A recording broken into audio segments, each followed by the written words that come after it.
I never thought saving 2 dying men would seal my fate forever. But on that blood-soaked night in 1867, when I pulled Chula and Tanchi from the jaws of death itself, they whispered a vow that would change everything. No man would ever take me against my will again. The night it happened, I was scrubbing the floorboards of the Silver Creek Saloon until my knuckles bled raw. My name is Johanna McAdams, and I was 23 years old, though my hands looked twice that age from the lye soap and endless work. I had been an indentured servant to Silas Drummond for 3 years, working off a debt my dead father left behind when he gambled away everything we owned, and then had the decency to die of fever before facing the consequences. Silas owned the saloon, the general store, and half the buildings in our miserable frontier town of Crowley's Bend, Montana Territory. He also believed he owned me. The saloon reeked of whiskey, tobacco, and unwashed men. It was past midnight, and the last drunken cowhand had stumbled out an hour ago. My back ached something fierce as I wrung out the rag into the bucket, the dirty water sloshing against the wooden sides. The oil lamps cast long shadows across the room, making the place look even more sinister when empty. I had another hour of work before I could retreat to my tiny room behind the kitchen, a space barely large enough for a cot and a wash basin. But it was mine, the only place in this God-forsaken town where I could lock a door between myself and the world. I heard the commotion outside before I saw anything. Horses whinnying in panic, men shouting, and then 3 gunshots that cracked through the night air like thunder. My heart jumped into my throat. Gunfire was not uncommon in Crowley's Bend, but something about these shots felt different, more desperate. I dropped my rag and moved toward the window, pressing my face against the cool glass to peer into the darkness of the main street. What I saw made my blood run cold. 4 men on horseback were circling something or someone in the middle of the street. They wore the rough clothes of bounty hunters, or worse, and even from this distance I could see the cruel excitement on their faces. They had their rifles raised, and they were shouting things I could not quite make out. Then I saw what they were hunting. 2 figures stumbling through the darkness, one supporting the other, both clearly wounded and desperate. The moonlight caught their features for just a moment, and I realized they were Choctaw men, likely scouts based on their dress and the way they moved, even while injured. One was taller and broader, with long black hair streaming behind him as he half-carried his companion. The other was leaner, younger perhaps, and I could see dark stains spreading across his chest, even from where I stood. They were heading toward the alley beside the saloon, trying to find cover, but the hunters were closing in fast. I should have stayed inside. Every rational thought in my head screamed at me to lock the door, blow out the lamps, and pretend I had seen nothing. Getting involved in the affairs of men, especially violent men with guns, was a death sentence for a woman in my position. I had no power, no protection, no rights that anyone in this town was bound to respect. Silas had made that abundantly clear more times than I cared to remember. Just last week, he had grabbed my wrist so hard it left bruises when I refused to serve drinks to his friends upstairs in the private rooms. He told me I should be grateful he only wanted me to serve drinks.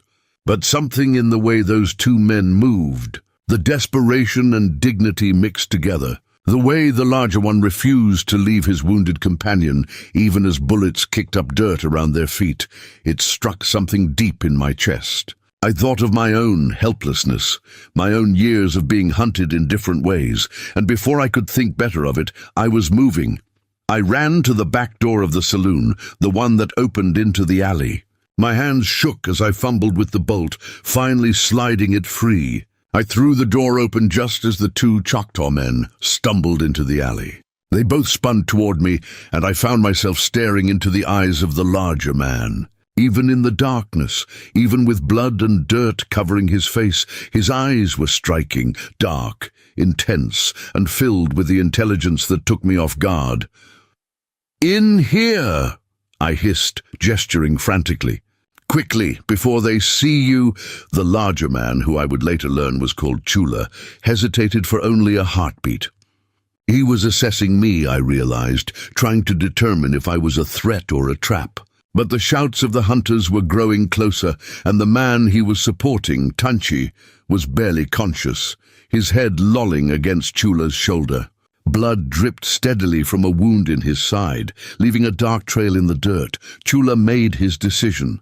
He half-dragged, half-carried Tanchi through the door, and I slammed it shut behind them, sliding the bolt home with shaking fingers. I could hear the hunters now, their boots pounding on the wooden boardwalk out front, their voices rough with bloodlust and whiskey.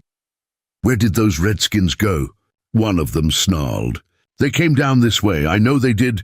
"Check the alley," another voice commanded. "They're wounded. Can't have gone far." I pressed my finger to my lips, looking at Chula with wide, terrified eyes. He nodded once, understanding. He was lowering Tanchi to the floor as gently as he could, but I could see the strain on his face. He was wounded too, I realized. His left arm hung at an odd angle, and there was a deep gash across his ribs that had soaked his buckskin shirt through with blood. The back door rattled as someone tried the handle from outside. I stopped breathing. Chula's hand moved to the knife at his belt, his body tensing like a coiled spring despite his injuries. The rattling came again, more violent this time, and then I heard cursing. "It's bolted from inside," the voice said. "Someone's in there." "Well, bang on it," another voice ordered. "Wake whoever's in there up and ask if they've seen anything." A fist pounded on the door, 3 heavy blows that made the wood shudder in its frame. "Hey, anyone in there? Open up." I looked at Chula, then at Tanchi, who was now unconscious on my floor, bleeding all over the boards I had just finished scrubbing. I looked at the door, at the bolt that was all that stood between these 2 men and certain death. Then I made a choice that I knew would change everything.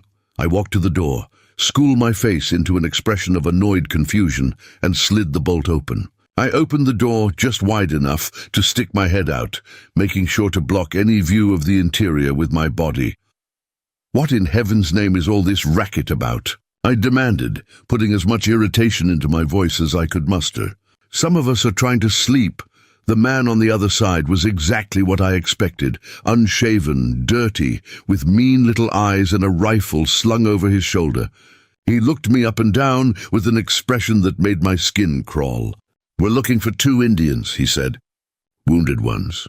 They came down this way. You seen anything?" I made a show of rubbing my eyes as if I had just been awakened. "I've been in bed for the past hour," I lied smoothly. "I heard some commotion earlier, gunshots and such, but I didn't see anyone. This door's been bolted all night."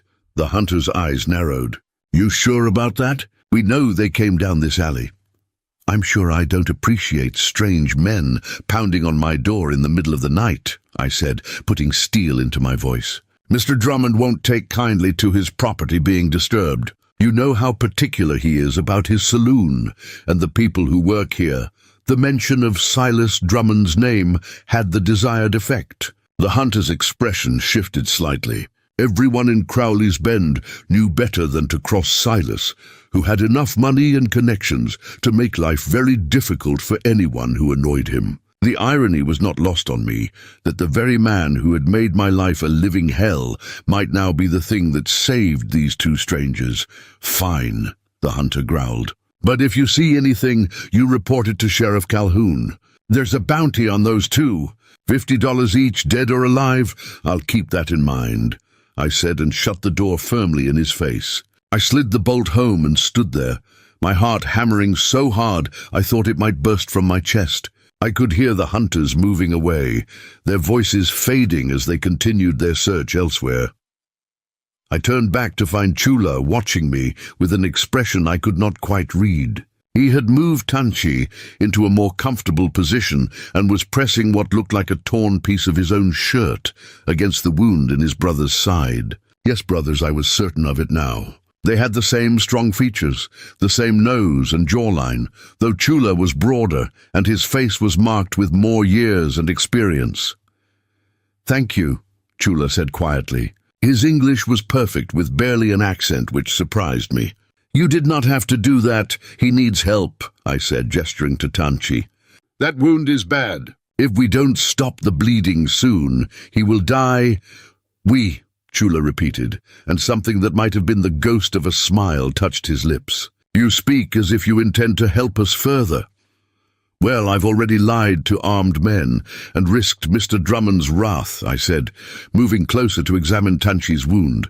Might as well see it through. Besides, I can't have you bleeding all over my clean floors without at least making sure it was worth the trouble. I knelt beside Tanchi, carefully peeling back the makeshift bandage Chula had applied. The wound was deep, a bullet hole that had gone clean through his side, just above his hip. The exit wound in his back was worse, ragged, and still bleeding freely. He had lost a lot of blood already, and his skin was pale and clammy to the touch. I need to get supplies, I said, standing up. Clean cloth, whiskey for disinfectant, needle and thread. Can you keep pressure on that wound while I'm gone? Chula nodded. But if someone comes back, hide in the storage room. I pointed to a small door on the far wall. It's full of crates and barrels. You can squeeze behind them if needed, but I don't think they'll come back tonight. They're probably checking every building in town. I did not wait for his response. I moved quickly through the saloon, gathering what I needed. Clean bar towels from behind the counter, a bottle of Silas's best whiskey from the locked cabinet.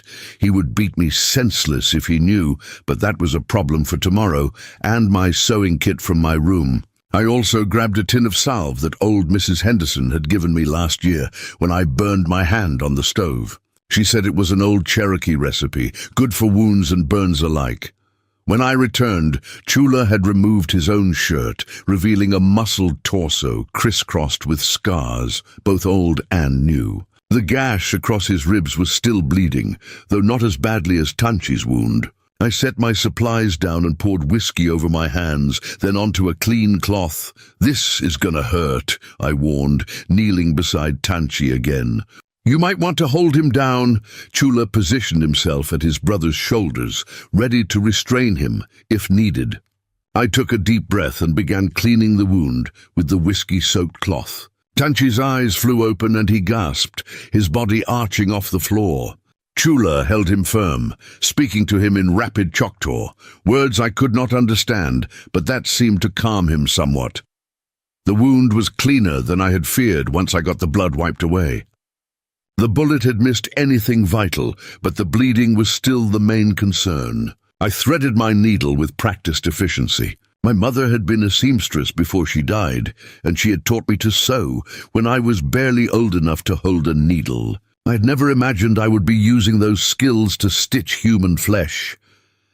I worked as quickly as I dared, making small, tight stitches to close first the exit wound in Tanchi's back, then the entry wound in his front. He had passed out again, which was probably a mercy. Chula watched my every movement with those intense dark eyes, and I found his scrutiny both unnerving and somehow reassuring. He would know if I was doing something wrong, I sensed. He had probably seen enough battlefield wounds to know good doctoring from bad. When I finished with Tanchi, I turned my attention to Chula. Your turn, I said. I can wait, he started to protest, but I cut him off. No, you cannot. That wound could fester. Sit down and let me work. For a moment I thought he might refuse. But then he sat, moving with a grace that seemed impossible for a man his size. Up close, I could see he was probably in his late 20s, with strong features and eyes that held depths I could not begin to fathom. There was something about him that commanded respect without demanding it, a quiet dignity that I had never encountered before in any of the men who frequented this saloon. I cleaned and stitched his wound with the same care I had given his brother. His jaw tightened with pain, but he made no sound, did not flinch away. When I was done, I applied Mrs. Henderson's salve to both men's wounds and wrapped them in clean bandages torn from bar towels. They'll need to stay hidden, I said, sitting back on my heels, at least for a few days, until they're strong enough to travel. And those hunters will be watching the roads. You have already done more than enough, Chula said. More than we had any right to expect. If you tell us where we can hide nearby, we will leave before dawn.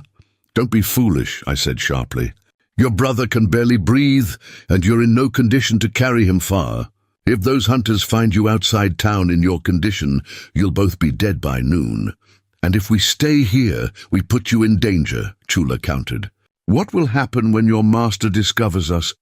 "Silas doesn't come to the saloon until late afternoon," I said. "And he never comes back here to the storage rooms. As long as you're quiet during the day, there's no reason anyone should find you. At night, when the saloon is closed, you'll have more freedom to move around." Chula studied me for a long moment. "Why are you doing this?" he asked quietly. "You know what could happen to you if you're caught hiding us. Those men called us Indians like it was a curse. Your people do not look kindly on ours." "My people," I repeated bitterly. "I have no people. I'm indentured, which means I'm property, same as a horse or a plough. The fine folk of Crowley's Bend don't consider me much better than they consider you." Something shifted in Chula's expression, a flicker of understanding. "You know what it is to be hunted," he said. It was not a question. I thought of Silas's hands on me, of the way he looked at me like I was a thing he owned and could use as he pleased. I thought of the sheriff who had laughed when I tried to report the assault, who had told me that indentured servants had no rights and should be grateful for their positions. I thought of 3 long years of being trapped, of every day being a battle just to maintain some shred of dignity and autonomy. "Yes," I said simply. "I know what it is to be hunted." The first rays of dawn were creeping through the cracks in the shutters when Tanchi's fever spiked. I'd managed to get both men settled in the storage room, hidden behind crates of whiskey bottles and sacks of grain that Silas kept for the horses. I'd brought them water and what little food I could spare from my own meager rations, hard biscuits, some dried beef, and an apple that was only slightly bruised. Chula had accepted these offerings with quiet gratitude, but now, as his brother's skin burned hot enough to scald and his breathing turned ragged, that composure was cracking. "His wound is infected," I said, pressing my hand to Tanchi's forehead. The heat radiating from his skin was alarming. "The stitches are holding, but something got into his blood. Without proper medicine, the fever could kill him." Chula's jaw clenched. He was sitting beside his brother, one hand gripping Tanchi's as if he could anchor him to this world through sheer force of will. In the pale morning light filtering through the storage room, I could see the worry etched deep into his features. "What kind of medicine?" he asked, his voice low and urgent. "Willow bark tea would help with the fever," I said, thinking through what little I knew of healing. "And if I could get my hands on some carbolic acid or iodine, we could clean the wound more thoroughly. But those things cost money, and Mr. Drummond keeps the saloon's medical supplies locked up tighter than the till." "Then we will have to find another way," Chula said. He looked at me with those dark, penetrating eyes. "You said there was an old woman who gave you that salve. The Cherokee recipe. Would she have other medicines?" I hesitated. Mrs. Henderson lived on the outskirts of town, in a small cabin with her granddaughter. She was a widow who had married a Cherokee trader 40 years ago and learned medicine from his people before he died. The townsfolk whispered about her, called her a witch and worse, but they went to her when their own doctors failed them. She'd always been kind to me on the rare occasions our paths crossed at the general store. "She might," I said slowly, "but I can't leave the saloon until my morning duties are done. Mr. Drummond arrives at noon to check the books and inventory. If I'm not here, if anything looks out of place, he'll come looking for me. Then we wait," Chula said, though I could see the effort it took him to remain patient. His own wound had to be causing him considerable pain, though he showed no sign of it beyond a tightness around his eyes.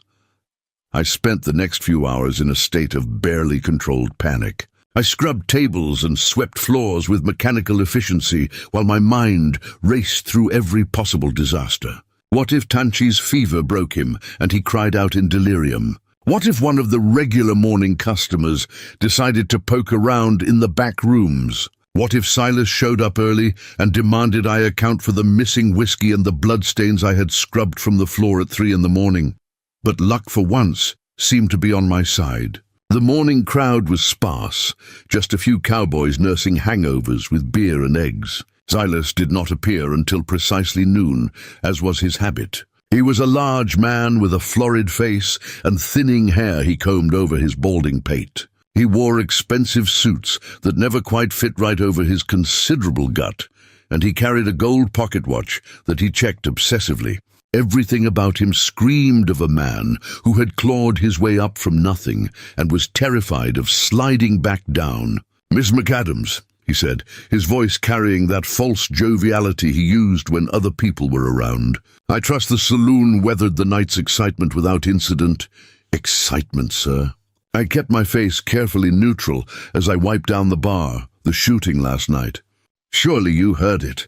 Some bounty hunters chasing a pair of renegade Indians through town. Woke half the settlement." He pulled out his watch and checked it, a nervous habit. "Sheriff Calhoun says they got away, disappeared like smoke. Probably holed up in the hills by now." "I heard gunshots, yes," I said carefully, "but I stayed inside with the doors bolted. Seemed the safest course." "Sensible girl," Silas said, though his tone suggested he found my sensibility boring. His eyes roamed over me in a way that made my skin crawl. "Though I wonder sometimes if you're not too cautious. A young woman in your position should be more amenable to opportunity." I knew exactly what kind of opportunity he was suggesting. It was the same suggestion he had been making with increasing boldness over the past few months. I kept my expression bland and continued wiping the already clean bar. "I'm quite content with my current position, Mr. Drummond. Just 18 more months until my indenture is fulfilled." Something dark flickered across his face. 18 months is a long time, Miss McAdams. Many things can happen. Debts can increase. Terms can be extended. It would be unfortunate if some unforeseen expense were to add years to your servitude. The threat was thinly veiled and perfectly legal. Indentured servants could have their terms extended for any number of infractions, real or imagined. I'd heard stories of servants whose 7-year terms stretched to 15 or 20 because they kept accumulating charges for broken dishes, torn clothing, or mysterious debts their masters claimed they owed. I forced myself to meet his eyes. "I'm very careful not to incur any additional expenses, sir. See that you remain so," he said, his jovial mask slipping back into place as another customer entered. "Now I need to check the inventory. Make sure we're adequately stocked for the weekend rush." My heart nearly stopped. The inventory meant he would go into the storage room where Chula and Tanchi were hidden. I watched as he headed toward the back, my mind racing for some way to stop him, to delay him, anything. But before I could think of a plausible excuse, the front door banged open and Sheriff Calhoun strode in with 2 of his deputies. "Drummond!" the sheriff called out. "Need a word with you about last night." Silas turned, irritation flickering across his face at being interrupted. "Can it wait, Calhoun? I'm in the middle of—" "No, it can't wait," Calhoun said firmly. He was a tall man with a steel-grey mustache and eyes like chips of ice. Unlike Silas, he had not bought his position, but earned it through years of ruthless efficiency. "We've got 2 wounded hostiles somewhere in this town, and I need to coordinate with all the business owners. Need to know if you've seen anything suspicious, if any of your people have reported anything unusual." Silas puffed up with self-importance. "Of course, Sheriff. Miss McAdams here said she heard the shooting, but saw nothing. Stayed locked inside, as I taught her to do." Calhoun's cold eyes fixed on me. "That right, girl? You saw nothing at all?" I met his gaze steadily, channeling every ounce of innocent confusion I could muster. "Nothing, sir. I heard the commotion and made sure all the doors were bolted. Didn't see anyone?" The sheriff studied me for a long moment, and I had the uncomfortable feeling he could see right through me. But finally he nodded and turned back to Silas. "I want to search the building. Those Indians are wounded bad. They need shelter, medical attention. The saloon's got plenty of hiding spots." My blood turned to ice. Silas was already nodding, eager to cooperate and demonstrate his civic duty. "Of course, Sheriff. Search anywhere you like. I'll accompany you too." A tremendous crash echoed from the street outside, followed by screams and the terrified whinnying of horses. Everyone in the saloon rushed to the windows. A freight wagon had overturned in the middle of the main street, spilling crates and barrels everywhere. The horses were tangled in their traces, thrashing wildly, and the driver was shouting for help as one of the massive draft animals threatened to kick free and cause even more chaos. Damn it all, Calhoun swore. That's Henderson's granddaughter's wagon. If those horses break free, they'll demolish half the storefronts. He pointed at his deputies. You two, get out there and help. Drummond, I'll come back later to search the premises. They rushed out, leaving me alone with my pounding heart and the knowledge that I had just received the most unlikely reprieve imaginable. I did not believe in divine providence, but I was not about to question this stroke of fortune. The moment the door closed behind them, I ran to the storage room. Chula was pressed against the wall behind the crates, his knife drawn. Every muscle tensed for a fight he knew he could not win in his condition. Dungy was still unconscious, his breathing shallow and rapid. They're gone, I said quickly, but they'll be back. I need to get medicine now, while there's still confusion in the street. It's too dangerous, Chula said, but I was already moving. Grabbing my shawl from the hook by the door, your brother is dying, I said bluntly. That wagon accident bought us maybe an hour, 2 at most. Mrs. Henderson's cabin is a 15-minute walk. I can make it there and back before anyone notices I'm gone. I did not wait for his response. I slipped out the back door into the alley, pulling my shawl up to hide my distinctive red hair. The street was still in chaos, people rushing about trying to calm the horses and salvage the cargo. I kept to the side streets and back alleys, moving quickly, but not so fast as to draw attention. Mrs. Henderson's cabin sat at the edge of town, past the last respectable houses, in an area where the forest began to reclaim the land. It was a sturdy log structure with a garden full of plants I could not name, their leaves and flowers creating a riot of color and scent, even in the dusty Montana summer. I knocked on the door, glancing nervously over my shoulder. The woman who answered was small and weathered, with iron-gray hair pulled back in a severe bun and eyes that missed nothing. "Johanna McAdams," she said, her voice raspy with age but still strong. "You're a long way from the saloon in the middle of the day. What brings you here? I need your help," I said, lowering my voice. "Someone is badly wounded. Infected. The fever is burning him up." Those sharp eyes studied me intently. Someone, or 2 someones that the whole town is hunting. I should have known she would figure it out immediately. Mrs. Henderson had lived through more than any 3 normal people combined. "Please," I said simply, "they'll die without help." She was quiet for a long moment, and I could see her weighing the risk, calculating what helping me might cost her. Finally, she stepped back and opened the door wider. "Come inside, quickly." Her cabin was filled with bundles of drying herbs hanging from the rafters and shelves lined with jars and bottles of every size and description. The air smelled of sage and something sweet I could not identify. She moved to her shelves with surprising speed for a woman her age, pulling down various containers. "Willow bark for the fever," she said, handing me a cloth bag. "This is golden seal root. Make it into a paste with water and pack it into the wound. It will fight the infection. And this," she pressed a small dark bottle into my hands, "is concentrated echinacea tincture. 5 drops in water 3 times a day. It will strengthen his blood." "I can't pay you," I said, my voice breaking slightly. "Not now, but I will somehow, I swear it." Mrs. Henderson waved a dismissive hand. "Keep your promises, girl. I don't do this for money." She fixed me with a look that seemed to see straight into my soul. "But I will tell you this, you're playing a dangerous game. Those men you're hiding, they're Choctaw scouts. The army uses them to track hostiles. Someone powerful wants them dead, and they won't stop hunting until they find them." "How did you know they were scouts?" I asked, surprised. A grim smile touched her lined face. "Because I know the Choctaw, my husband's people. And I know that scouts who get hunted by their own employers know too much of something someone wants buried. You're not just hiding wounded men, child. You're standing between someone and a secret they'll kill to protect." Her words chilled me, but there was no turning back now. I had made my choice when I opened that door last night. What should I do? I asked. "Keep them alive," she said. "Keep them hidden. And when they're strong enough to talk, make them tell you why they're really being hunted. Because knowing might be the only thing that keeps you alive when the truth finally comes out." She pressed the medicines into my hands. "Now go. You've been gone too long already." I made it back to the saloon just as Silas was returning from the street, his expensive suit dusty from helping with the wagon cleanup. He barely glanced at me as I slipped in through the back door.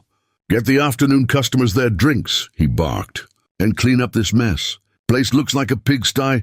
"Yes, sir," I murmured, hurrying to stash the medicines in my apron before getting back to work. As soon as Silas retreated to his office to nurse his bruised dignity and count money, I slipped back to the storage room. Chula's eyes widened as I showed him what Mrs. Henderson had given me. "How did you manage this?" "Never mind how," I said, already mixing the golden seal into a paste. "Help me get his bandages off. We need to pack the wound with this before the fever gets any worse." Before we jump back in, tell us where you're tuning in from, and if this story touches you, make sure you're subscribed, because tomorrow I've saved something extra special for you.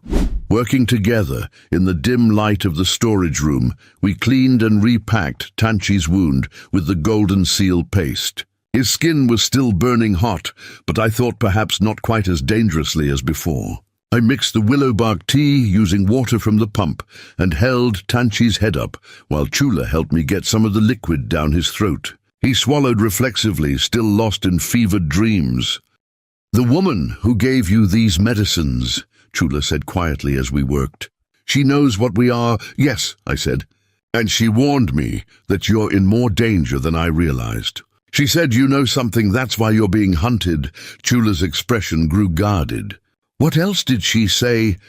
"That I should make you tell me the truth when you're strong enough to talk," I replied, meeting his eyes. "That knowing might be the only thing that keeps me alive." He looked at his unconscious brother, then back at me. "She is wise, this old woman. And she is right. You deserve to know what you have involved yourself in." He took a deep breath, wincing as the movement pulled at his stitches. "My brother and I are scouts for the army, as your friend guessed. 3 weeks ago, we were sent to track a party of Lakota warriors who had left their reservation. It should have been a simple mission, but it wasn't," I prompted when he fell silent. "No," he said, his voice dropping to barely more than a whisper. "We found the Lakota, but we also found something else. Evidence of a massacre. Women and children mostly, killed not by warriors, but by soldiers. American soldiers. And the man who ordered it was—" He stopped, his jaw tightening. "Was who?" I asked, though I was beginning to understand why he was reluctant to speak. "Colonel Marcus Thornton," Chula said finally, "a decorated war hero and the commander of Fort Benton. He is using his position to steal from the Indian agencies, selling supplies meant for the reservations and blaming the shortages on Indian raids. When a small band of Lakota families discovered what he was doing and threatened to report him, he had them slaughtered and made it look like they had been killed by hostile warriors. The implications hit me like a physical blow." "And you found proof?" "We found the supply manifests hidden in the Lakota camp, showing where the stolen goods were being sold. We found letters from Thornton to his buyers. We found enough evidence to hang him and 6 other officers." Chula's hand clenched into a fist. "But Thornton discovered that we had found his cache before we could get back to the fort. He sent those bounty hunters after us, told them we had gone rogue and were working with the hostiles. By tomorrow morning, every lawman and bounty hunter in the territory will be looking for us, believing we are traitors." I sat back, my mind reeling. "Where is this evidence now?" "Hidden," Chula said, "in a place only Tanchi and I know. We were trying to reach the territorial governor in Helena to put the evidence directly in his hands. But we will never make it there if Tanchi cannot travel, and even if we could, Thornton has eyes everywhere. He will know the moment we try to leave this town." We sat in silence for a moment, the weight of what he had told me settling over us like a shroud. I was no longer just hiding 2 wounded men. I was harboring witnesses to mass murder and corruption at the highest levels of the territorial government. If we were discovered now, there would be no trial, no chance to explain. We would all simply disappear. "Why did you tell me this?" I asked finally. "Knowing could get me killed." Chula looked at me with an expression I could not quite decipher. "Because you risked everything to save us without knowing why we were being hunted. Because you deserved the truth. And because," He hesitated, then continued, "Because if something happens to us, someone needs to know what Thornton did. Someone needs to tell the story of those families he murdered." Before I could respond, Tanchi stirred, his eyes fluttering open for the first time since the fever had taken hold. His gaze was unfocused at first, but then it found his brother. He said something in Choctaw, his voice weak and raspy. Chula responded in the same language, his relief evident despite the words being incomprehensible to me. Tanchi's eyes then moved to me, and for a long moment he simply stared. Then he spoke again, still in Choctaw, but I caught one word that sounded like a question. Chula answered, and whatever he said made Tanchi's expression shift to something like wonder mixed with disbelief. He tried to sit up, but Chula gently pushed him back down, speaking firmly. Tanchi subsided but kept his eyes on me, studying my face with an intensity that made me uncomfortable. "What did he say?" I asked. Chula's expression was unreadable. He asked who you were. I told him you were the woman who saved our lives. He says he wants to know your name. "Johanna," I said, speaking directly to Tanchi. "Johanna McAdams." Tanchi repeated my name slowly, as if tasting each syllable. Then he said something else in Choctaw, his voice growing stronger despite his obvious weakness.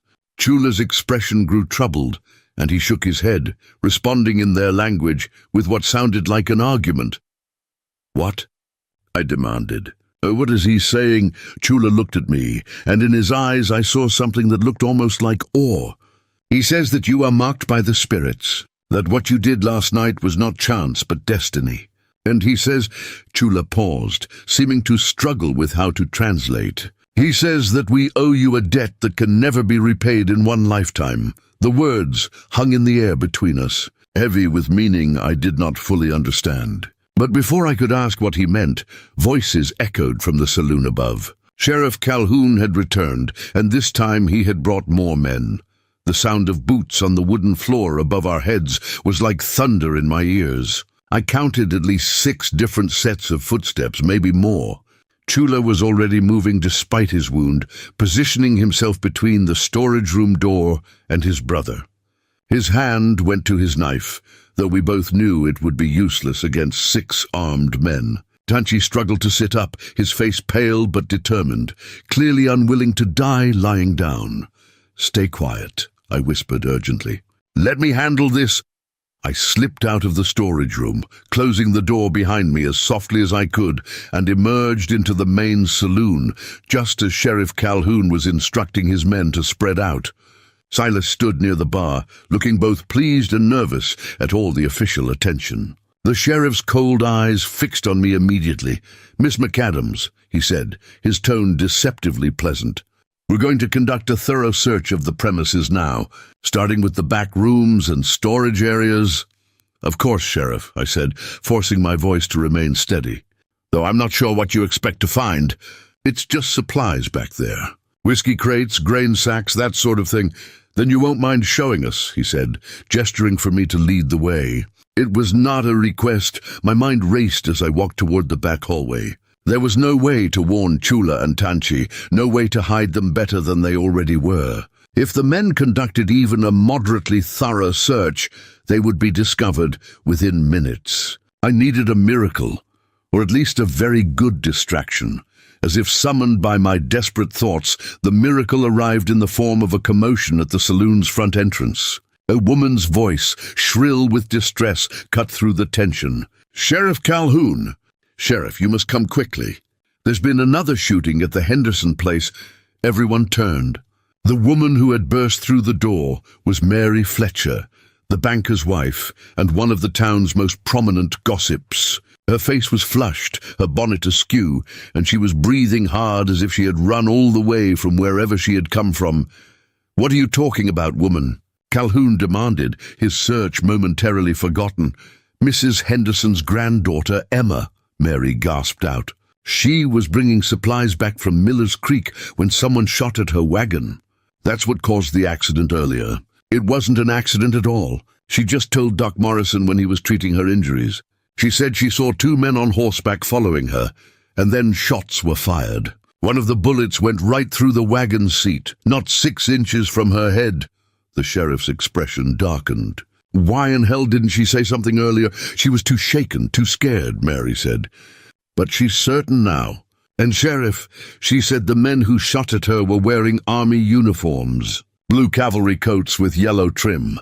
The temperature in the room seemed to drop 10 degrees. Calhoun exchanged glances with his deputies, and I saw something flicker across his face that looked almost like fear. Army involvement changed everything, complicated jurisdictions and chains of command in ways that a territorial sheriff had to navigate carefully. Could she identify these men? Calhoun asked. She said one of them had a scar across his face running from his eye to his jaw, and they were both riding horses with Fort Benton brands. Mary continued. Sheriff, why would army men be shooting at civilians in town? Calhoun's jaw tightened. That's what I intend to find out. Ladies, gentlemen, I'm going to have to postpone this search. Drummond, keep your eyes open. If you see anything suspicious, you send word immediately. He turned to his deputies. Mount up. We're riding out to the Henderson place, then to Fort Benton if necessary. The men filed out, their urgent mission taking precedence over searching for wounded Indians. Silas looked disappointed at the abbreviated excitement but said nothing. Mary Fletcher lingered, clearly hoping for more drama, but the sheriff's departure had robbed the moment of its entertainment value. She eventually left, no doubt to spread her news to every household in Crowley's Bend. The moment the saloon emptied, I sagged against the wall, my legs suddenly weak. That had been far too close. I waited until Silas retreated to his office, grumbling about interruptions and lost revenue. Before I returned to the storage room, Chula was exactly where I had left him, tense and ready for violence that had not come. The relief on his face when he saw me alone was palpable. What happened? The sheriff was called away. Someone shot at Mrs. Henderson's granddaughter this morning.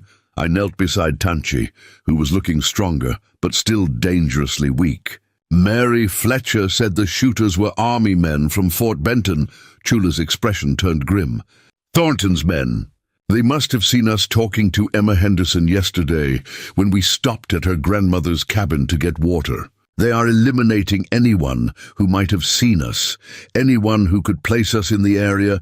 The implications were chilling. They'll come after Mrs. Henderson herself, I said. And if they find out I went to her for medicine, then we have put you in even more danger than we knew, Chula said quietly. He looked at his brother, then back at me. Johanna, you should turn us in. Tell the sheriff we forced you to help us, that you were too afraid to refuse. It is not too late to save yourself. It was too late the moment I opened that door, I said firmly. Besides, do you really think Sheriff Calhoun would believe that story? He would assume I was complicit from the start. And even if he believed me, do you think Colonel Thornton would leave any witnesses alive once you were dead? Mrs. Henderson was right. The only way I survive this is if the truth comes out. Tanchi spoke then, his English heavily accented but clear enough. She is right, brother. The spirits have bound our fates together. There is no separating them now. It was the first time I had heard him speak English. His voice was rougher than Chula's, younger and more raw, but there was a certainty in his words that gave me an odd comfort. Chula looked like he wanted to argue, but whatever he saw in his brother's face made him fall silent. Then we need a plan, I said, taking charge because someone had to, and they were both too wounded to think clearly. You said the evidence is hidden somewhere. Where exactly? In the hills 3 miles north of here, Chula said. There is a cave system that the Choctaw used for ceremonies before the white settlers came. Only those who know the old ways can find the entrance. The documents are sealed in oilcloth and hidden in the deepest chamber. Can you draw me a map? Both brothers looked at me in surprise. You cannot go alone, Chula said. The terrain is dangerous, and if Thornton's men are patrolling the area, they are looking for 2 Choctaw scouts, not a servant girl, I interrupted. I can move through town without suspicion.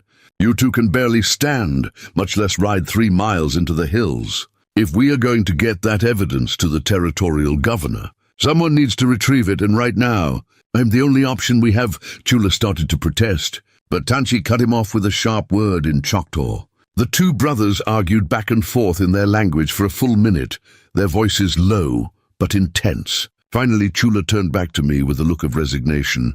"My brother says you are right, though it pains me to admit it. But Johanna, you must understand how dangerous this is. The cave entrance is hidden behind a waterfall in Red Canyon. The path is treacherous, and if you fall, then I fall," I said simply. "But if I do nothing, we all die anyway.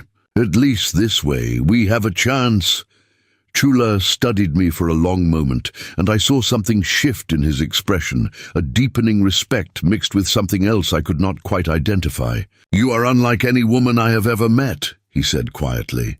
"White or Choctaw, you have the heart of a warrior." "I have the heart of someone who is tired of being hunted," I corrected.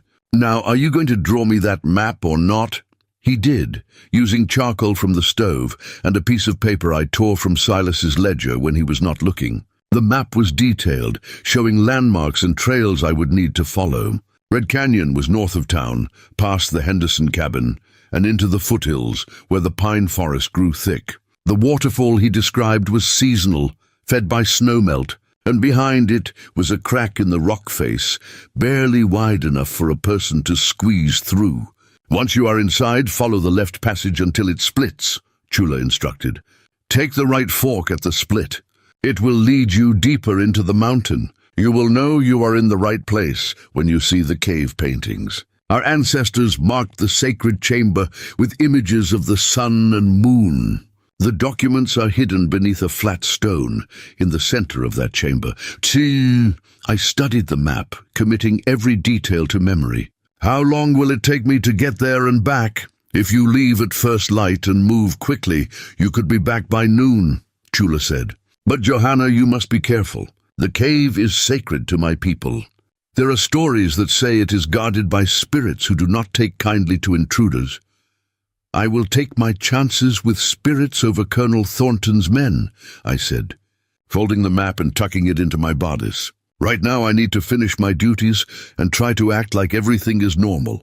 The last thing we need is Silas getting suspicious.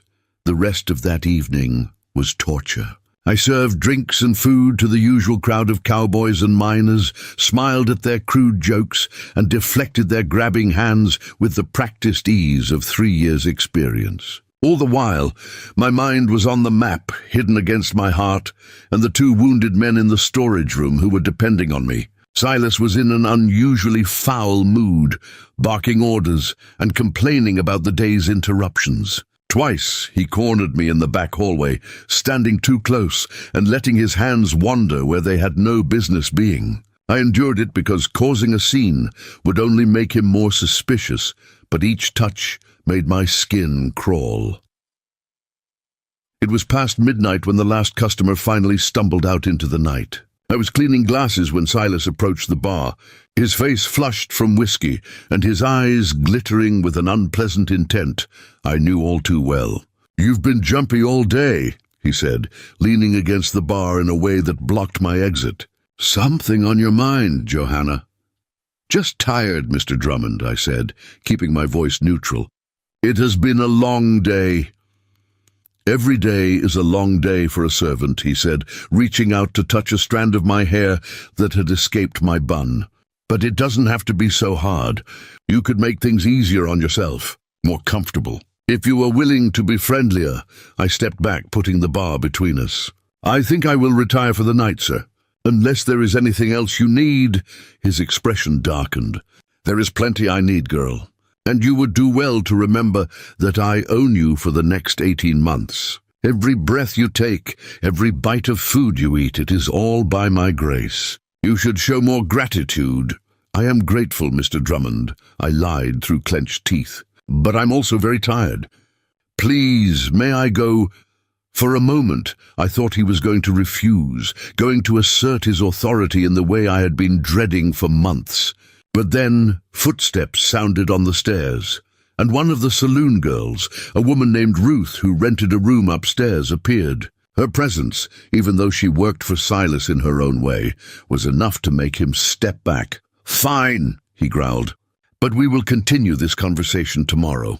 And Johanna, do not think you can avoid me forever. 18 months is a long time, but it passes quickly when you cooperate. I fled to my tiny room and bolted the door, my hands shaking. I sat on my cot, trying to calm my racing heart, trying not to think about what would happen if I failed to retrieve the evidence, if Chula and Tanchi were discovered, if Silas finally decided to stop making suggestions and start making demands. The walls felt like they were closing in, and for a moment the sheer weight of everything threatened to crush me. A soft knock on my door made me jump. "Johanna!" Ruth's voice came through the wood, low and urgent. "It is me! Let me in!" I hesitated, then unbolted the door. Ruth slipped inside quickly, her painted face creased with worry. She was older than me by perhaps 10 years, a woman who had lived a hard life and bore the scars of it in ways both visible and invisible. "You need to be careful," she said without preamble. "Silas is getting impatient. I've seen that look before on other men in other towns. He has decided that you are going to be his, and he is not a man who accepts refusal gracefully." "I know," I said quietly, "but what can I do? I have nowhere to go, no money, no way to buy out my indenture." Ruth looked at me for a long moment, then seemed to come to a decision. "There are ways," she said carefully. "Ways to disappear if you are brave enough and desperate enough. I know people who help servants escape, who can get you on a wagon train heading west or put you on a riverboat heading south. It costs money, but there are ways to earn it quickly if you are willing." I understood what she was offering and the desperation in my situation that made it seem like a viable option. But I thought of Chula and Tanchi in the storage room, of the massacre victims whose only hope for justice was the evidence hidden in a cave, and I shook my head. "Not yet," I said. "There is something I have to do first. But Ruth, if I asked you to do something dangerous, something that could get you in serious trouble, would you help me?" She studied my face, and I saw a flicker of curiosity in her tired eyes. "Depends on what it is and what you're offering in return." "If I do not come back tomorrow by nightfall," I said slowly. "There are 2 men in the storage room behind the saloon. They need help getting out of town. Can you get them to those people you mentioned? The ones who help people disappear?" Ruth's eyes widened. "The Indians everyone is looking for? Jesus, Johanna, are you out of your mind?" "Probably," I admitted. "But they are innocent men being hunted by a murderer who happens to wear a colonel's uniform. And I need to know that if something happens to me, someone will help them." Ruth was quiet for a long time, weighing her options, calculating risks and benefits in a way that I imagined she had done many times before in her difficult life. Finally she nodded. "If you are not back by dark tomorrow, I will see what I can do. But Johanna, you need to understand that I cannot make any promises. Those men, they are hot property right now. Every bounty hunter and lawman in the territory wants them." "I know," I said. "But I have to try, and I need to know someone will be here if I fail." "You are either the bravest woman I have ever met or the most foolish," Ruth said. But there was something like respect in her voice. "Probably both. Get some sleep if you can. You look like you are about to collapse." She left, and I lay down on my cot, still fully dressed. Sleep seemed impossible with everything running through my mind, but exhaustion eventually claimed me. I dreamed of caves and waterfalls, of spirits with painted faces, and of 2 dark-eyed men who swore oaths I did not understand, in a language older than the town that wanted them dead. I woke before dawn, as I always did, and went through my morning routine mechanically. I built up the fire in the kitchen stove, started water boiling for coffee, and set out the ingredients for breakfast. Everything had to appear normal. I could not give Silas any reason to question my activities. When I had a moment alone, I slipped into the storage room. Chula was awake, standing watch over his sleeping brother. Tanchi's color was better this morning, I was relieved to see. The fever had broken sometime in the night, and his breathing was deeper and more regular. "I am leaving as soon as I can get away," I told Chula quietly.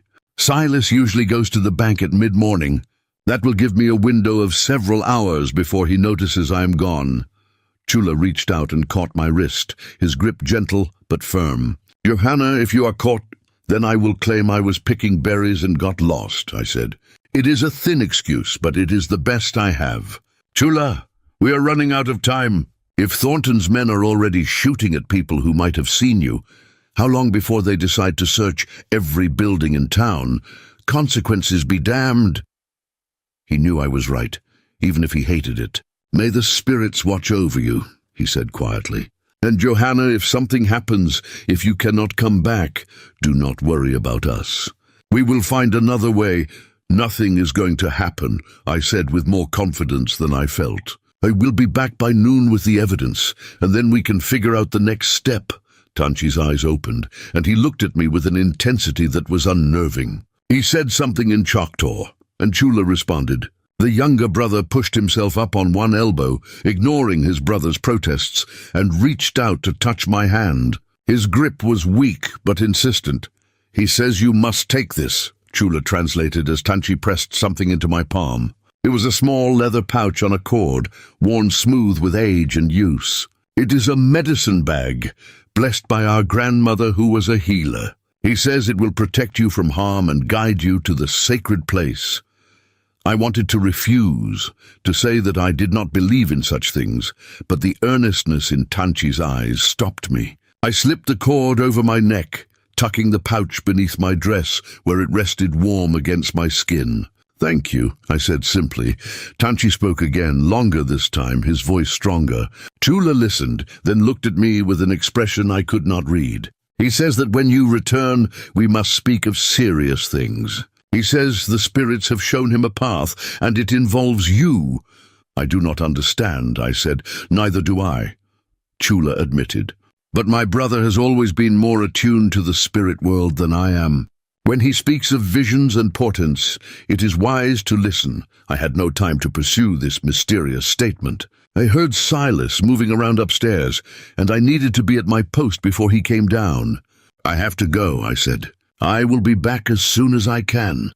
I spent the next 3 hours in an agony of forced patience, serving breakfast to early customers and cleaning up after them, all while watching the clock and waiting for Silas to leave for his daily visit to the bank. Finally, at 9:30, he emerged from his office wearing his town coat and carrying his ledger. "I will be at the bank and then the assayer's office," he announced. "I should return by 1 o'clock. See that you have the lunch service prepared by then." "Yes, Mr. Drummond," I said meekly. The moment he was out the door, I was moving. I grabbed my shawl and a small basket that I sometimes used for gathering wild herbs, my cover story in case anyone questioned where I was going. I tucked a canteen of water and some bread and cheese into the basket, along with matches and a small knife. Then I slipped out the back door and headed north, toward the hills and whatever waited for me in the sacred cave. The morning air was crisp and clean as I left the last buildings of Crowley's Bend behind me. The sun had barely cleared the eastern mountains, casting long shadows across the prairie grass that stretched between the town and the foothills. I kept to the tree line where possible, using the cottonwoods and scrub pines as cover in case anyone happened to be watching.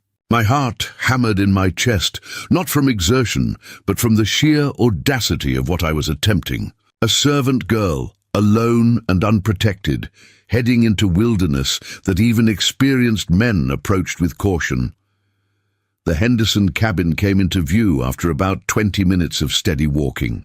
I considered stopping to check on the old woman and her granddaughter, but I could see Sheriff Calhoun's horse tied outside, along with 2 others I did not recognize. The lawmen were still investigating the shooting, which meant I needed to give the place a wide berth. I angled my path to the west, staying in the cover of the forest, and continued north toward Red Canyon.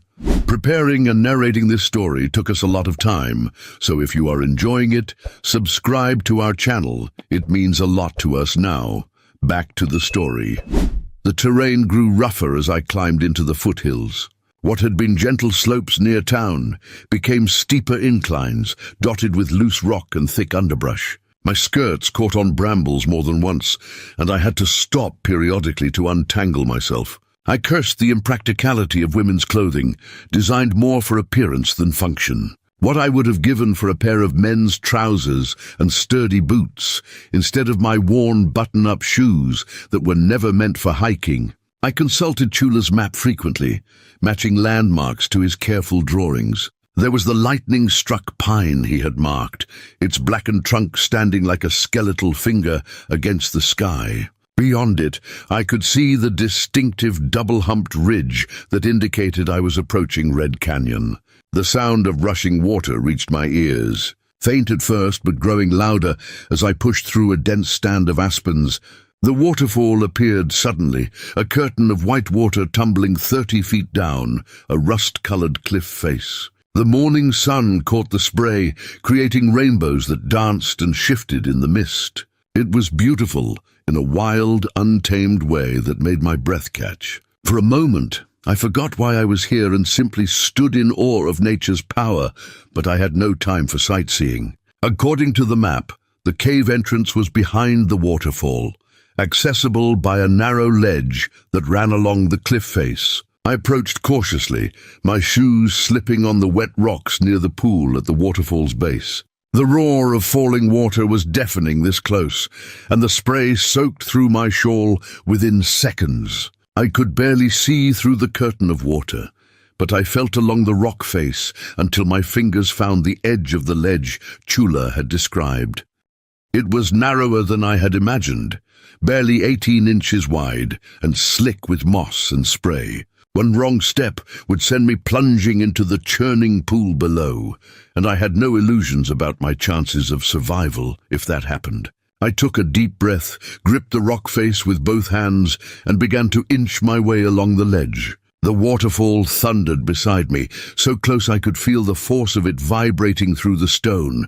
Water pounded against my back and shoulders, threatening to knock me loose. My fingers ached from gripping the rough stone, and my shoes offered almost no traction on the slippery surface. Just when I thought I could not hold on any longer, the ledge widened slightly and the rock face angled inward, creating a small alcove behind the falls. I stumbled into this shelter, gasping for breath and trembling from exertion and fear. Through the sheet of falling water, the world outside looked distorted and dreamlike. I was effectively invisible to anyone who might be searching for me. The crack in the rock face that marked the cave entrance was exactly where Chula had indicated, a vertical fissure barely wide enough for my shoulders to fit through. I lit one of my matches to peer inside, and in its brief flare, I saw that the passage opened up beyond the entrance. Taking a deep breath and trying not to think about getting stuck, I squeezed through the opening.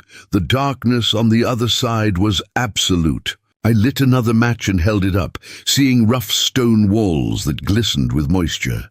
The passage stretched ahead of me, descending gradually into the heart of the mountain. The air smelled of damp earth and stone, with an underlying scent of something else, something ancient and indefinable. I thought of Chula's warning about spirits and tried not to let my imagination run wild. I had brought several matches, but I knew they would not last long. I moved as quickly as I dared, lighting a new match each time the previous one burned down to my fingers. The passage twisted and turned, sometimes so narrow I had to turn sideways to pass, other times opening into chambers large enough to echo my footsteps. Strange rock formations hung from the ceiling, like frozen waterfalls of stone, and pools of water reflected my matchlight like dark mirrors. I reached the split in the passage that Chula had marked on his map. True to his instructions, I took the right fork. This tunnel was narrower and descended more steeply, requiring me to brace myself against the walls to keep from sliding. My third-to-last match burned out, and I lit another with shaking hands. The darkness here felt heavier somehow, more oppressive, as if the weight of the mountain above was pressing down. Then I saw them. The cave paintings. They covered the walls of a chamber that opened before me, rendered in faded reds and blacks and whites that had somehow survived the centuries. Images of the sun and moon, just as Chula had described, but also animals I recognized: buffalo, bears, eagles, and human figures engaged in rituals I could only guess at. Some of the figures wore elaborate headdresses and carried staffs or spears. Others danced in circles or stood with arms raised to the sky. It was breathtaking and eerie all at once, a window into a world that existed long before my ancestors ever set foot on this continent. In the center of the chamber, just as Chula had promised, was a flat stone slab. It looked natural, as if it had always been part of the cave floor, but when I knelt beside it and pushed, it shifted slightly. Excitement and relief flooded through me. I worked my fingers under the edge and lifted. The stone was heavier than it looked, and I had to strain to move it aside. Beneath the stone was a hollow carved into the living rock. And there, wrapped in oilcloth and tied with leather cord, was a bundle about the size of a large book. I pulled it out with trembling hands, hardly daring to believe I had actually found it. The oilcloth was still intact, protecting its contents from the damp. I started to unwrap it, then stopped. This was not the place to examine the evidence. I needed to get back to town, back to Chula and Tanchi, and then we could decide together what to do next. I rewrapped the bundle carefully and tucked it into my basket under the bread and cheese. Then I replaced the stone slab and stood, looking one last time at the ancient paintings on the walls. In the flickering light of my second-to-last match, the painted figures almost seemed to move, to dance and hunt and celebrate. I felt like an intruder in a sacred space, and I offered a silent apology to whatever spirits might be listening. The journey back through the cave was faster now that I knew the way. Though my matches were running dangerously low, I used my last one just as I reached the narrow entrance behind the waterfall. Emerging into the daylight was like being reborn. I had not realized how oppressive the darkness had become until I was free of it. Crossing the ledge on the return journey was no less terrifying than the first time. But at least now I knew what to expect. I made it across and stood dripping on the far side of the pool, clutching my basket and trying to catch my breath. I had done it. Against all odds, I had retrieved the evidence. That was when I heard voices. I froze, my hand instinctively going to the basket as if I could somehow protect its contents through force of will. The voices were coming from the trail I had used to reach the waterfall, and they were getting closer. Male voices, at least 3 of them, speaking in the clipped tones of men on a mission. I looked around frantically for a hiding place. The area near the waterfall offered little cover, just open rocks and sparse vegetation. The forest was 20 yards away, too far to reach, before the men came into view. In desperation, I waded into the pool at the base of the waterfall, pressing myself against the cliff face, where an overhang created a small pocket of shadow. The water was shockingly cold, rising to my waist, but I hardly noticed. I held my basket above the waterline and tried to make myself as small and still as possible. 3 men emerged from the tree line, and my heart sank as I recognized their uniforms. Army cavalry, wearing the blue coats with yellow trim that Mary Fletcher had described. The man in the lead had a livid scar running from his left eye to his jaw, marking him as one of the men who had shot at Emma Henderson. "These were Colonel Thornton's hunters. You sure they came this way?" one of the men asked. He was younger than the others, with a nervous energy that suggested he was new to whatever dark business Thornton had them doing. "The old woman said the scouts knew about caves in these hills," the scarred man replied. His voice was hard and flat, the voice of a man who had done terrible things and felt no remorse. "Sacred sites or some such Indian nonsense. If they hid anything, it would be in one of those caves. We have been searching for 3 days, the third man complained. He was older, with a paunch that spoke of too many hours in the officer's mess and not enough time in the saddle. "How do we even know what we are looking for?" "Documents," Scarface said. "Letters, manifests, anything written." The colonel was very clear. "If those scouts gathered evidence against him, we find it and destroy it. And if we happen to find the scouts themselves, we make sure they never talk to anyone." They were standing perhaps 10 feet from where I hid, close enough that I could see the mud on their boots and the careless way they handled their rifles. The younger one was scanning the area, his eyes passing over the waterfall without really seeing it. But Scarface was more thorough. His gaze lingered on the falls, on the ledge barely visible through the spray. "There is a cave entrance behind that waterfall," he said suddenly. "I can see the opening." My blood turned to ice. If they searched the cave and found the stone disturbed, they would know someone had been there recently. "And if they searched the area thoroughly, they would find me." "You going in there?" the older man asked skeptically. "That ledge looks like a death trap, and the cave could go on for miles. We could be searching all day." Scarface considered this, his hand absently touching the scar on his face. For a long moment I thought he was going to order them to search anyway, but then he shook his head. "No, if the scouts are in there, they are not coming out any time soon. We will post a watch and catch them when they emerge. Stevens, you stay here. Keep eyes on that cave entrance. Miller and I will continue searching the other sites on our list." The younger soldier, Stevens, looked unhappy about being left alone, but said nothing. The other two mounted their horses and rode back the way they had come. Stevens found a spot with a good view of the waterfall and settled in, his rifle across his knees, clearly prepared for a long wait. I remained motionless in the cold water, my mind racing. I could not stay here indefinitely. The cold was already seeping into my bones, and I would not last more than an hour or two before hypothermia set in. But I could not emerge while Stevens was watching. He would see me immediately, would search my basket, would find the evidence. The sun climbed higher, and the cold water numbed my legs until I could barely feel them. Stevens remained at his post, occasionally standing to stretch or walking a few steps to keep his circulation going, but always returning to his vigil. Time crawled by with agonizing slowness. I tried to estimate how long I had been gone from the saloon. 2 hours? 3? Silas would be back from the bank by now, would be wondering where I was. How long before he sent someone to look for me? My teeth started to chatter, and I had to clench my jaw to keep the sound from carrying. The basket felt like it weighed 100 pounds, and my arms ached from holding it above water. I was running out of time. If I did not get out of this water soon, I would collapse from exposure, and then none of this would matter.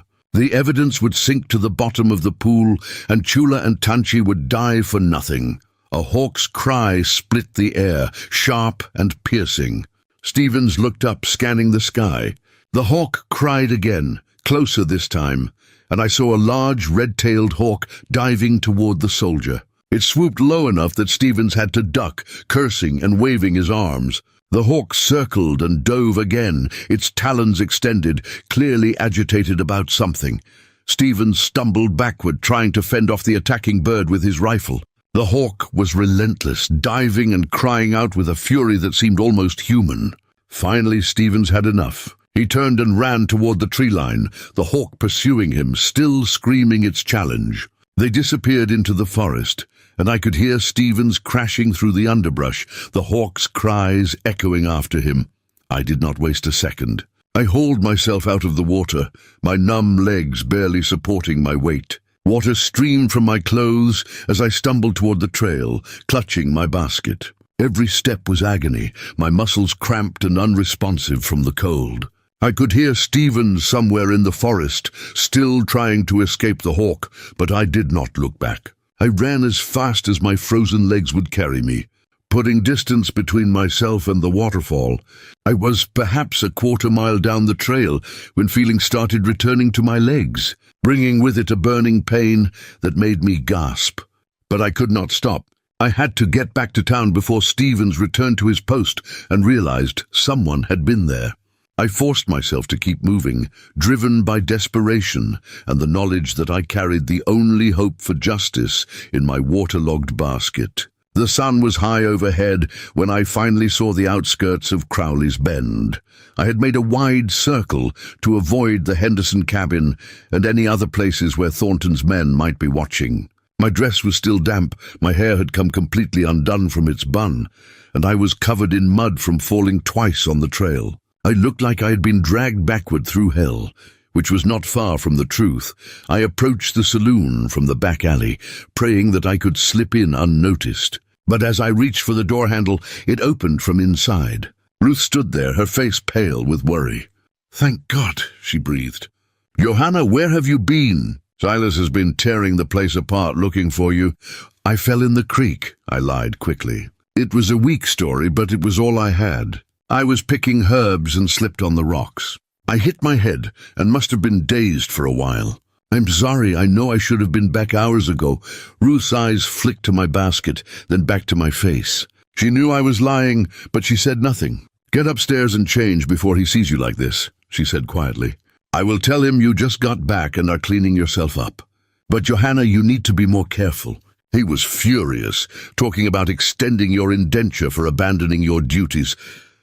I nodded and slipped past her, heading for my room. I could hear Silas's voice raised in anger somewhere in the main saloon, berating someone for some perceived failure. I locked my door and quickly stripped off my wet clothes, hanging them to dry as best I could. The bundle from the cave went under my mattress for the moment, the safest place I could think of until I could get it to Chula. I had just finished changing into dry clothes and was attempting to do something with my wild hair when someone pounded on my door. "Miss McAdams," Silas's voice boomed. "Open this door immediately." I took a deep breath, composed my face, and opened the door. Silas stood there, his face red with rage, his fists clenched at his sides. "Where in hell have you been?" he demanded. "I am so sorry, Mr. Drummond," I said, letting my voice shake slightly. It was not difficult, given how frightened I actually was. I went to gather herbs by the creek, as I sometimes do, and I slipped on the rocks. I fell into the water and hit my head. I must have been unconscious for some time, because when I came to, the sun was already high. I came back as quickly as I could. His eyes raked over me, taking in my damp hair and the bruise that was forming on my temple where I had genuinely hit a branch during one of my falls. His anger seemed to deflate slightly, replaced by a calculating look that I liked even less. "You could have drowned," he said, his tone shifting to something that might have passed for concern if not for the predatory gleam in his eyes. "You should not go wandering off alone like that. It is not safe for a young woman." "I know, sir. It was foolish of me. It will not happen again," I said, trying to edge back into my room, but Silas stepped forward, blocking my retreat. "You are shaking," he said, reaching out to touch my shoulder. "You must still be cold from your dunking. Let me help you warm up." His hand slid from my shoulder toward my neck, and I knew with sickening certainty that this was the moment I had been dreading for 3 years. The moment when he stopped making suggestions and started taking what he believed he owned. I was trapped between him and the wall with no way out and no one to help me. "Mr. Drummond, please," I started to say. But he cut me off. "Hush now," he said, his voice dropping to a whisper that made my skin crawl. "You owe me for your carelessness today. 3 hours of lost work. That is time that needs to be made up. And I can think of several ways you could compensate me."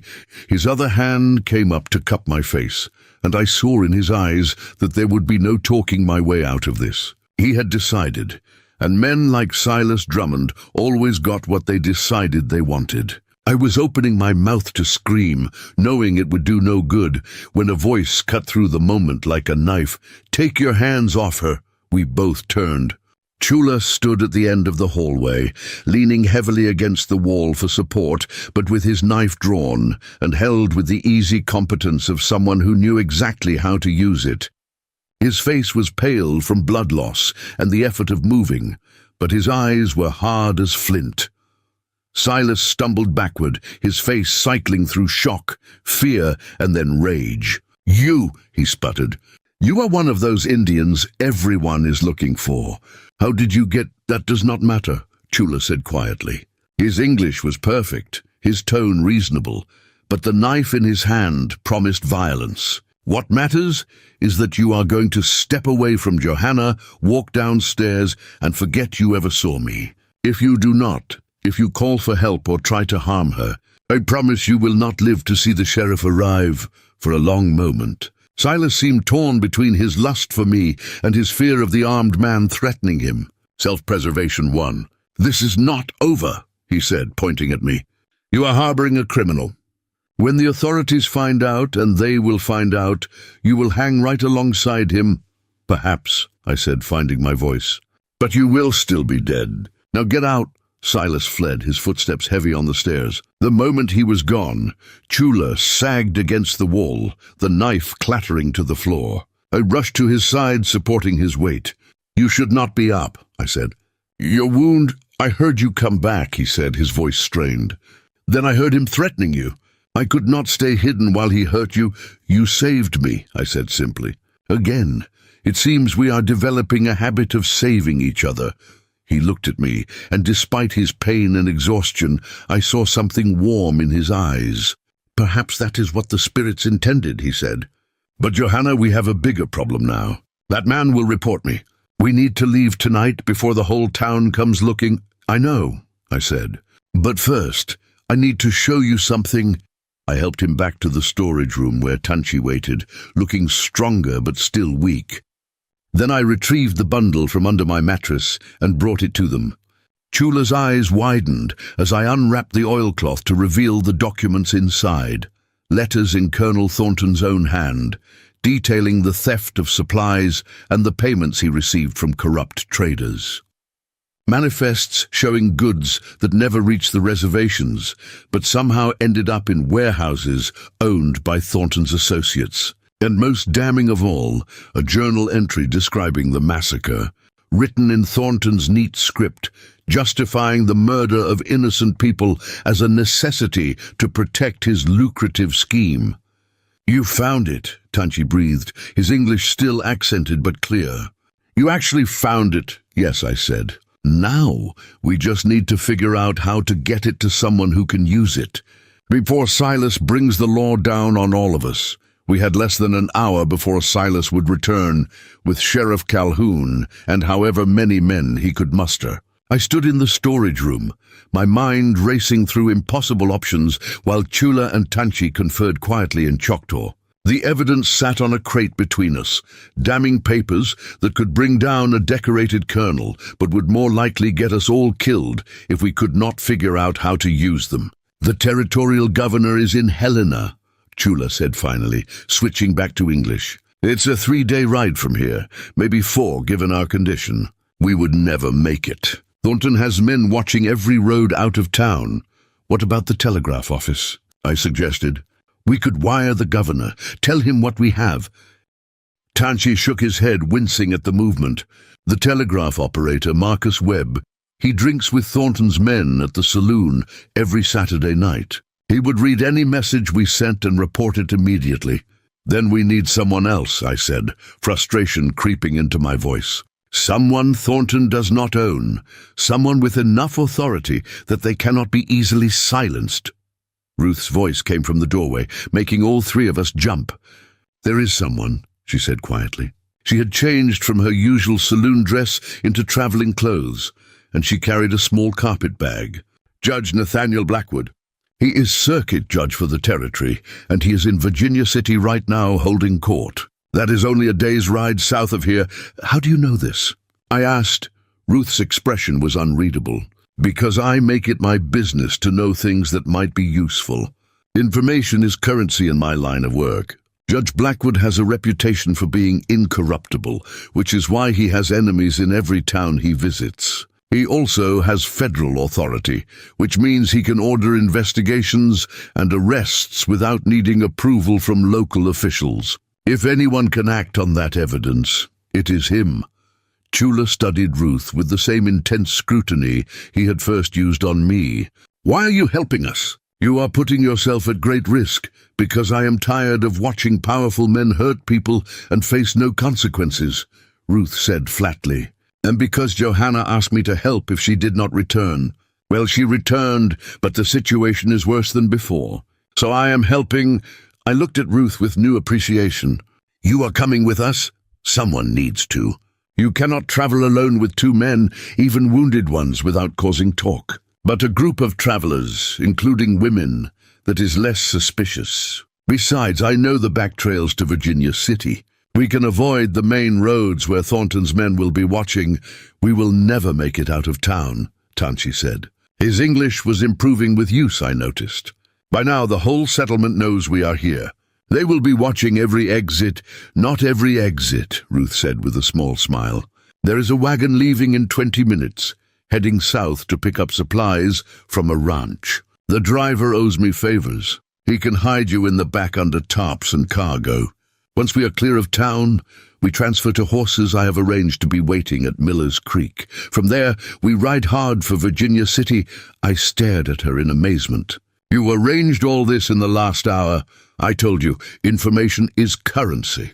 So are favors and debts. I've been collecting both for years, waiting for the right moment to spend them. This seems like that moment. Ruth glanced toward the saloon's front entrance. But we need to move now. Drummond will be back with the law any minute. We gathered what little we had. I wrapped the evidence back in its oilcloth and placed it in Ruth's carpet bag, figuring she was the least likely to be searched if we were stopped. Chula and Tanchi armed themselves with their knives and a rifle Ruth produced from somewhere, though both men were still too weak to be effective in a real fight. I changed into my most practical dress and grabbed my shawl, a canteen, and what food I could carry. Ruth led us through the back alley to where a weathered wagon waited, driven by a grizzled man who looked like he had been carved from old leather.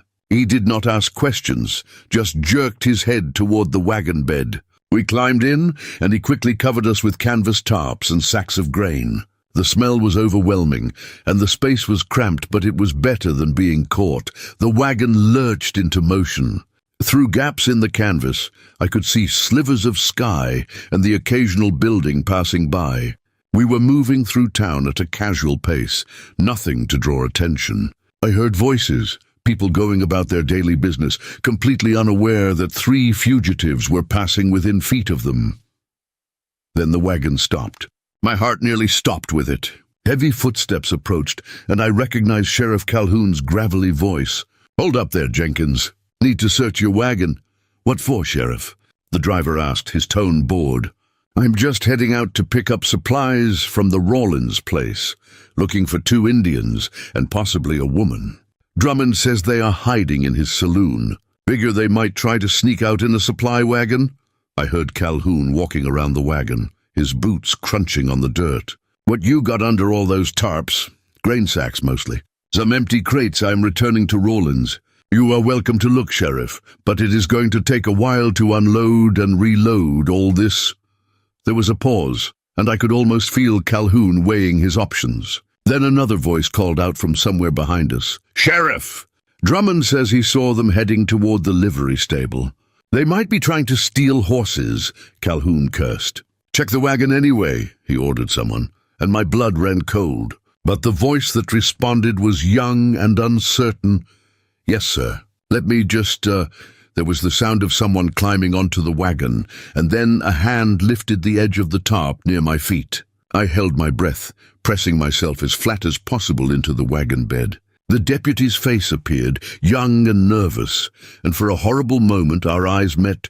He blinked, clearly seeing me, and I saw the decision forming on his face. Then his gaze shifted slightly, taking in not just me, but the 2 wounded Choctaw men lying beside me. Something changed in his expression, something I could not quite read. He lowered the tarp and climbed down. "Nothing here, Sheriff," he called out. "Just grain sacks and empty crates like Jenkins said." "You sure? You checked thoroughly?" "Yes, sir. Unless they have learned to turn themselves into grain, there is nobody hiding in that wagon." Calhoun grunted.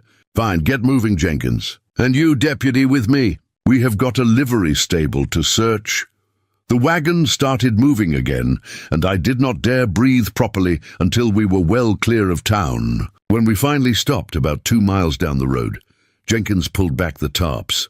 "That was closer than I like," he said. "Deputy Morrison must have been feeling charitable today. Or he has his own reasons for not liking Thornton," Ruth said, climbing down from where she had been sitting on the driver's bench. "Come on, we need to reach the creek before someone thinks to follow up on that search." We transferred to horses, waiting in a copse of trees near Miller's Creek. Jenkins headed back toward town with his empty wagon, and we turned south, following Ruth through terrain that grew rougher with every mile.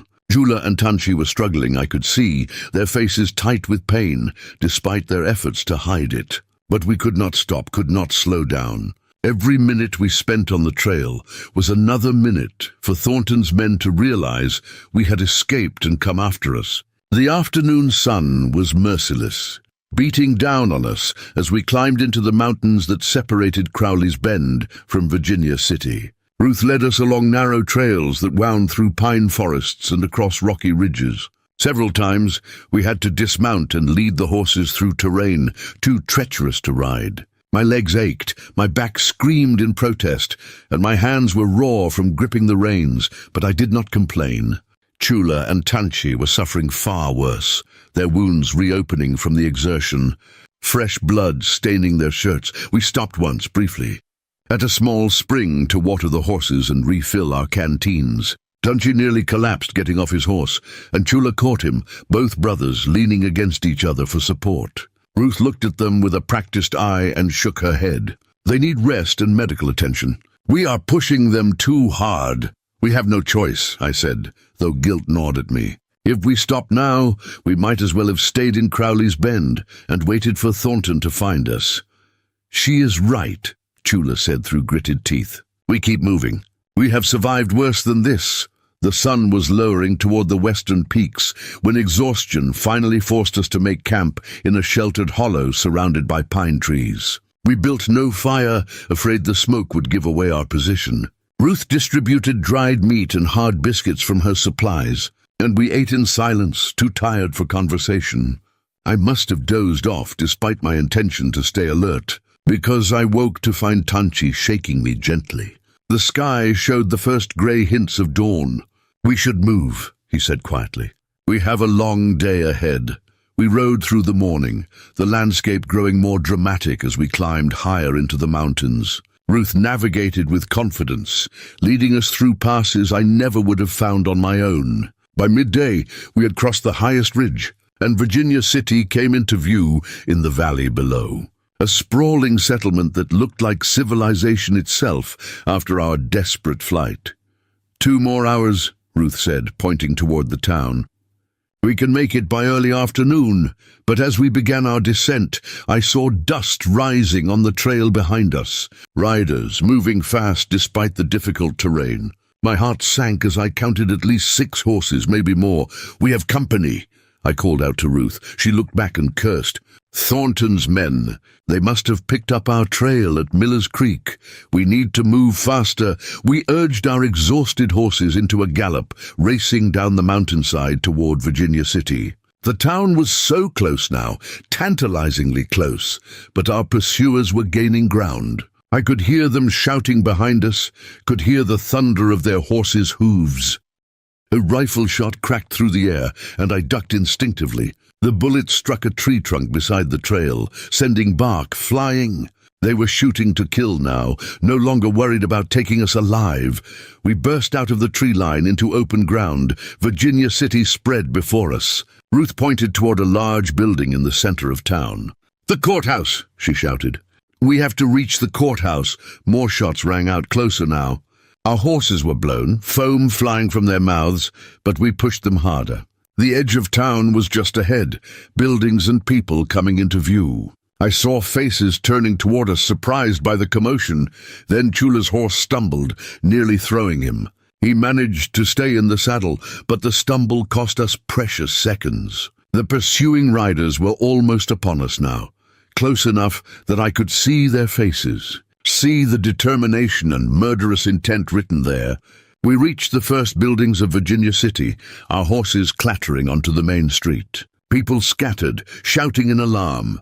Ruth led us straight toward the courthouse, an imposing stone structure with broad steps leading up to columned entrance. We pulled our horses to a sliding stop at the base of those steps. Behind us, Thornton's men reined in their horses, forming a line that blocked our retreat. But they had made a critical mistake. They had chased us into the middle of town in broad daylight in front of dozens of witnesses. And standing at the top of the courthouse steps, drawn by the commotion, was a tall man in a black suit with silver hair and the bearing of someone accustomed to authority. "Judge Blackwood!" Ruth called out, her voice carrying across the suddenly silent street. "These people have evidence of murder and corruption at Fort Benton.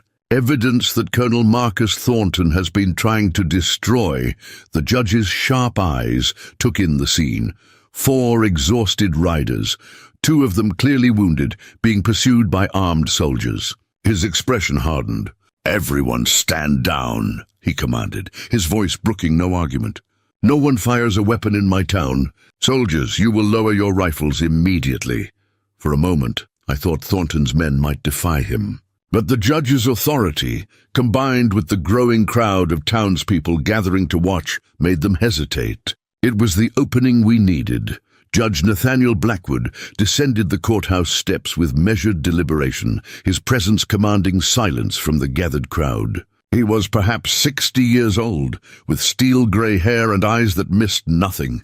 Behind him, 2 federal marshals emerged from the courthouse, their hands resting on their sidearms. The sight of them made Thornton's men shift uneasily in their saddles. "I am Judge Blackwood, and I preside over this circuit with full federal authority," he announced, his voice carrying across the street. "Now, someone explain to me why armed soldiers are firing weapons in the middle of my town and terrifying my citizens."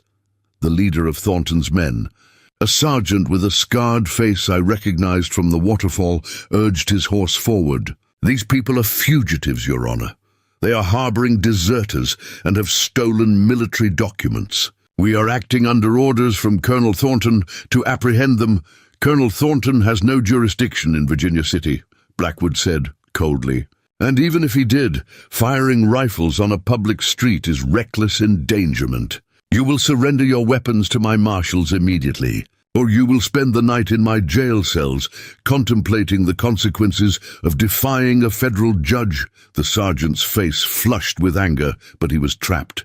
To defy a federal judge in front of dozens of witnesses would be career suicide, possibly worse. Slowly, reluctantly, he and his men handed their rifles to the marshals. The tension in the air eased slightly, though I knew this was far from over. "Now then," Blackwood turned his attention to us. "You claim to have evidence of corruption. What is your name, and what is the nature of this evidence?" I climbed down from my horse, my legs barely supporting me after the desperate ride. Ruth handed me the carpet bag, and I pulled out the oilcloth bundle with shaking hands. "My name is Johanna McAdams, Your Honor. These men are Chula and Tanchi, Choctaw scouts employed by the Army. They discovered proof that Colonel Marcus Thornton has been stealing supplies meant for Indian reservations, and that he ordered the massacre of innocent families to cover up his crimes." Unwrapped the bundle and held out the documents. Blackwood took them, his expression unreadable as he began to read. The street had gone completely silent. Even Thornton's men seemed to be holding their breath. I watched the judge's face as he examined letter after letter, manifest after manifest, and finally Thornton's own journal entries describing the massacre in chilling detail. When he looked up, his eyes were blazing with cold fury. "Marshals," he said quietly, but his voice carried like thunder. "Place these soldiers under arrest. Charge them with obstruction of justice and conspiracy to commit murder. They are to be held in custody until Colonel Thornton can be brought here to answer for these crimes."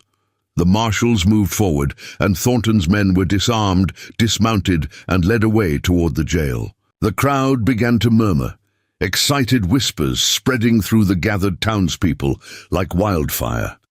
Blackwood turned back to us. "You 3 look like you have been through hell. My clerk will take your formal statements, but first let us get you inside where you can sit down before you collapse." And someone fetch Dr. Morrison. "These men need medical attention." We were ushered into the courthouse, into a comfortable office with leather chairs and walls lined with law books. A clerk brought water and sandwiches, and we ate like starving wolves while the judge continued to examine the evidence. Dr. Morrison arrived and examined Chula and Tanchi's wounds, cleaning and redressing them properly. He declared that with proper rest and care, they would both make full recoveries. As the doctor finished his work, Judge Blackwood set down the last of the documents and looked at us with something approaching awe. "This is extraordinary and damning. Colonel Thornton will hang for this, along with anyone who aided him. But I need to understand how you came by this evidence." Over the next hour, we told him everything. The judge listened without interruption, occasionally making notes, his expression growing darker with each revelation. "You have all shown remarkable courage," he said when we finished. "Miss McAdams, you risked your life and your freedom to save two men you did not know, and to expose corruption you had no obligation to fight. Now there is the matter of your indenture to Silas Drummond. He does not have the papers anymore," Ruth interjected. "I stole them from his office safe before we left." She pulled a folded document from her carpet bag and handed it to the judge with a slight smile. I stared at her in shock. "Ruth, when did you—" "While you were gathering supplies. Without that contract, he has no legal claim on you. You are free, Johanna." The words did not seem real. I had been property for so long, had resigned myself to 18 more months of servitude. The idea that I was suddenly free was too much to process. Tears spilled down my cheeks before I could stop them. Judge Blackwood examined the indenture contract, then deliberately tore it in half. "This contract was obtained under duress and maintained through threats. I declare it null and void. Miss McAdams, you are indeed free, and I will ensure that Silas Drummond faces charges for his treatment of you."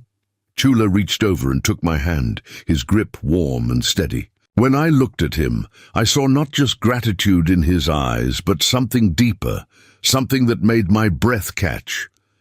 Tanchi said something in Choctaw, and Chula responded. They seemed to be arguing, but in a way that suggested this was a continuation of an earlier discussion. Finally, Tanchi turned to me and spoke in his accented English. "My brother and I, we owe you our lives. In our tradition, such a debt cannot be repaid with simple thanks. We are bound to you by blood and honor." "You owe me nothing," I protested. "You saved me from Silas. We are even." "It is not about being even," Chula said quietly. "It is about what the spirits have shown us. From the moment you opened that door and helped us, Tanchi saw that our paths were meant to intertwine, that you were meant to be part of our family." Chula exchanged another glance with his brother, then looked back at me. "We are asking if you would consider becoming part of our family. If you would allow us to protect you and provide for you as you protected us. If you would let us court you properly, both of us, according to our customs." The room went very quiet. I looked from Chula to Tanchi, seeing the earnestness in their faces, the vulnerability in their eyes. They were offering me something I had never expected, a place to belong, protection, perhaps even love. "Both of you?" I asked, my voice barely above a whisper. "It is not uncommon among our people for brothers to share a wife, especially twins," Tanchi explained. "We would both honor you and care for you. We would make certain that what Drummond tried to do would never happen again. No man would ever take you against your will."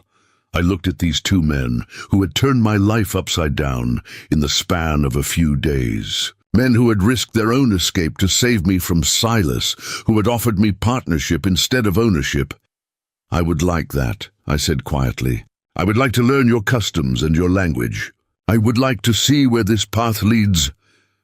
The smiles that broke across both brothers' faces were like sunrise after a long night. Judge Blackwood cleared his throat, looking both amused and touched. "Well then, I suppose we have much to arrange. First, we need to send federal marshals to Fort Benton to arrest Colonel Thornton." The next few weeks passed in a blur. Judge Blackwood sent marshals to Fort Benton, and they returned with Colonel Thornton in chains. The trials were swift and brutal, the evidence too overwhelming to deny. Thornton was convicted of theft, fraud, and murder, and he was hanged in the territorial prison. His co-conspirators received various sentences. Silas Drummond was arrested for fraud and assault, losing everything he owned. I spent those months learning. Chula and Tanchi taught me their language and customs. I taught them more about navigating white society. We talked for hours every day, learning each other's histories and dreams and fears. When the legal matters were finally settled, we traveled to the Choctaw Nation in Indian Territory. When we arrived at their family's land, we were greeted by their mother and grandmother, strong women who looked me up and down before breaking into warm smiles. The wedding ceremony involved rituals I did not fully understand. Words in Choctaw I was only beginning to learn, but when Chula placed a blanket around my shoulders and Tanchi wove flowers into my hair, I felt like I belonged. I felt like I was home. We built a cabin on family land, all three of us working side by side. Chula taught me to track and hunt. Tanchi showed me which plants were medicine. I taught them to read and write in English. We learned that love was not a single thread, but a braid, 3 strands woven together into something stronger than anyone alone. A year later, Judge Blackwood came to visit. He found us healthy and happy, working a small farm and raising horses. As we sat around the fire after dinner, he asked the question I had been expecting. "Are you happy, Johanna?" "Truly happy." I looked at Chula on my right and Tanchi on my left. I thought about all the paths my life might have taken, all the prisons I might have remained locked in, and I smiled. "Yes," I said simply. "I am free, and I am loved, and I am home. What more could anyone want?" That night, after the judge had retired, I stood outside our cabin looking up at the stars. Chula came up behind me, wrapping his arms around my waist. Tanchi joined us a moment later, and we stood there together. 3 people who had been broken and hunted, who had found each other in the darkness and built something beautiful. "No man will ever take you again," Chula whispered, repeating the vow they had made that first night. "We swore it then and we swear it now." "I know," I said, leaning back into their warmth. "And I swear the same to you. We protect each other, always." The stars wheeled overhead, and I no longer felt small beneath them. I felt connected to something larger than myself, part of a story of courage and justice, of unexpected love and chosen family, of 2 Choctaw scouts and the servant girl who saved them and was saved in return. We found freedom and love and a place to call home. Up next, you've got 2 more standout stories right on your screen. If this one hit the mark, you won't want to pass these up. Just click and check them out, and don't forget to subscribe and turn on the notification bell so you don't miss any upload from us.